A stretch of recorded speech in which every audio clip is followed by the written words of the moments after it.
It's quite a shock to Hollywood right now because they always say they go in threes, and they Threes. surely do. They did. Um, yeah, three iconic actors.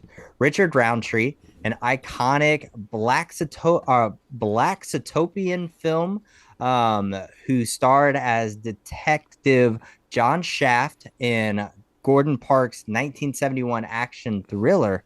He died on Tuesday afternoon after a short battle with pancreatic cancer. He was 81 years old. He did get to live a long, fulfilled life. So, I mean, everybody knew him, everybody loved him. His death was confirmed by Patrick McMinn, his manager, since 1987. Roundtree was a leading man from the very start of his lifetime in Hmm. screen acting. Now, after the beginning of his career in modeling, he secured Shaft at the age of 28, marking his feature debut. The MGM release earned 12 million in ticket sales off of a $500,000 production budget, helping to save the studio from bankruptcy. A little Hollywood trivia there. A breakthrough hit, Shaft set the tone for prolific decades of filmmaking and demonstrated Hollywood's historical failure to consider Black talent and the movie going audiences that they could reach. Now, that's very important because you see how important it is to have all ethnic groups in Oscar consideration. So, I mean, they paved the way, man. They Yeah, paved the way. Richard Roundtree, man, one of the best, and I mean, who else could deliver the iconic line "Shut your mouth" better than Yeah. Shaft, man? I mean, a lot of people say it all the time. You hear "Shut your mouth" all the time, but you don't really, it's Richard Roundtree. Thank you, Richard Roundtree, for that. If you're my age or so, or maybe you're enjoying the new revival of it right now, but you'll remember back in the 80s, uh, Night Court.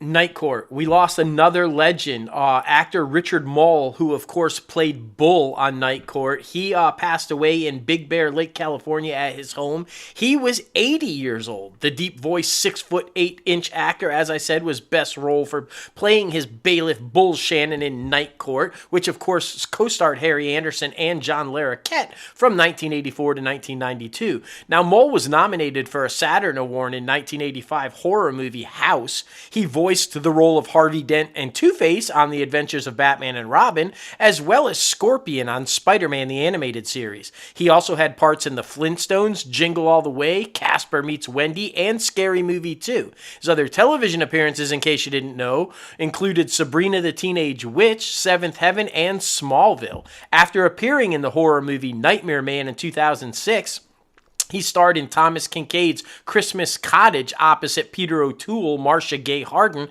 and one of our former guests who's also passed away, Ed Asner, and later appeared in Cold Case and Anger Management. He also made his final and made-for-television film appearance, including No Place Like Home and The Headless Horseman.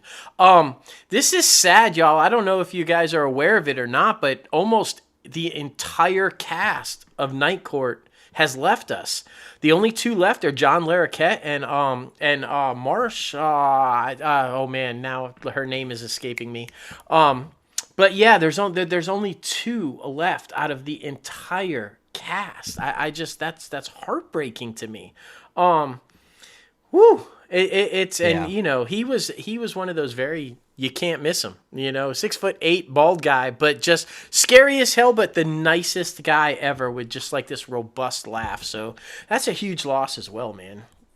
It is. It is. And the most recent one, the one that shocked everyone, I'm sure everybody has seen it on their timelines on social media.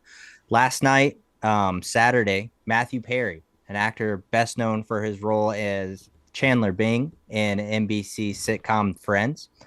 He was 54. He was found dead on Saturday in his hot tub at his Los Angeles home. Law enforcement sources told Los Angeles Times that authorities found him unresponsive around 4 p.m. and there were no signs of foul play or drug use on the scene because we do know that he had his battle with alcoholism and narcotics in the past. Perry gained international recognition from his roll fast on his feet, 20 something Chandler on Friends, which ran 10 seasons from 94 to 2004. He did earn a Primetime Emmy in 2002 for his performance on the iconic sitcom. Among the six stars of the Friends ensemble, Perry was the ambitious as the performer and producer as they come, but he also grappled with the long addiction and struggle with substance abuse, and it did stunt his career. Now, later on in life, particularly in with his 2022 book, Friends, Lovers, and the Big Terrible Thing, a memoir, Perry focused much of his energy on using his experience to help others stay sober. This is a big one, guys. Everybody's been putting out a lot of stuff about it, and I actually just bought the book today, so that's my next one I'm going to read. But it really hit hard because I mean I've talked about it on this show multiple times how much that show means to me and how much his character meant to me, and then learning more about him as a person, it definitely took the world by shock. That it's something crazy. Yeah. And he said helping others get sober because, guys, he was still battling both the drug and alcohol addiction. He was never fully clean ever from the time he got started. And we've heard a lot of the actors. We've heard from the creators, and we've heard obviously and rightfully so Friends. But I'm not going to talk about that. I'm going to respect his wishes, and I'm going to read you this because I think this is the perfect way to say goodbye to him. He wrote, "I've had a lot of ups and downs in my life. I'm still working through it personally, but the best thing about me is if that an alcoholic or drug addict comes up to me and says, 'Will you help me?' I will always say yes. I know how to do that. I will do that for you even if I can't do it for myself. So I do that whenever I can, in groups or one-on-one. I created the Perry House in Malibu, a sober living facility for men. I also wrote my play, The End of Longing, which is a personal message to the world, an exaggerated form of me as a drunk. I had something important to say to people like me and to people who love people like me. When I die," and here's why I wanted to read this. "When I die, I know people will talk about friends, friends, friends. And I'm glad of that. Happy I did something solid with work as an actor, as well as given multiple chances to make fun of my struggles on the World Wide Web. But when I die, as far as my so-called accomplishments go, it would be nice if Friends were listed far behind the things that I did to try to help other people. I know it won't happen, but it would be nice." So thank you, Matthew Perry, all the way up until your last breath for trying to help other people. There's no better purpose in life than to try to help other people, and battling that addiction for all of your life, not being able to overcome it, yet never failing to try to help others overcome it. That says everything about the type of man that Matthew Perry was. He will be greatly missed. And if you guys know that we've been doing the Sober October, we've been having a little bit of fun with it and everything. You heard us talk about it at the top of the show. But one of the main reasons that we did that was to acknowledge and show our support for people who may be going through an addiction like Matthew Perry was. If you even think that somebody is struggling, that may have a problem, reach out to them, talk to them, ask them, let them know you're there, check on them. And for anybody who is struggling with an addiction right now, you are not alone. You do not have to go through it alone. Please know that. Please know that we are here for you. There are people out there for you. There are organizations out there for you. Please reach out and try to get help because you don't have to do it alone.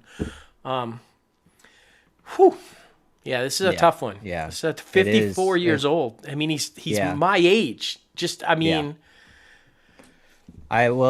of eerie too, because I just started listening to the book before coming on air, and literally in his first paragraph, he says, "You might be listening to this, and I might be you might be listening to this from the beyond, or I might be speaking to you from the beyond."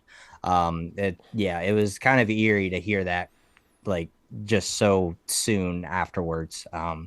So yeah, it's a crazy thing. And dude, I was reading, and he took his first drink at 14 and was a full out blown alcoholic by 18, downing alcohol nonstop at 18, y'all. Then he early on had a jet skiing accident, and that's when he got hooked on the pain pills. And guys, if you have seen the stuff, he got to the point where he was literally popping 55 Vicodin a day. A day, y'all. He had gone through, he said, 18 to 20 detox attempts, 6,000 AA meetings, 16 attempts at detoxing himself. The numbers are staggering, and he just could not beat it. Could not beat the drug. I think he said for the entire 10-year run of Friends, he was sober for one of those years and not even the full season. It's terrifying. It is terrifying. And, just please, please, please, reach out and, I don't know. It's horrible. Thoughts and prayers to his family and friends and everybody involved who's ever met him. And thank God for him, and maybe for all of the people that he did save, that he did help.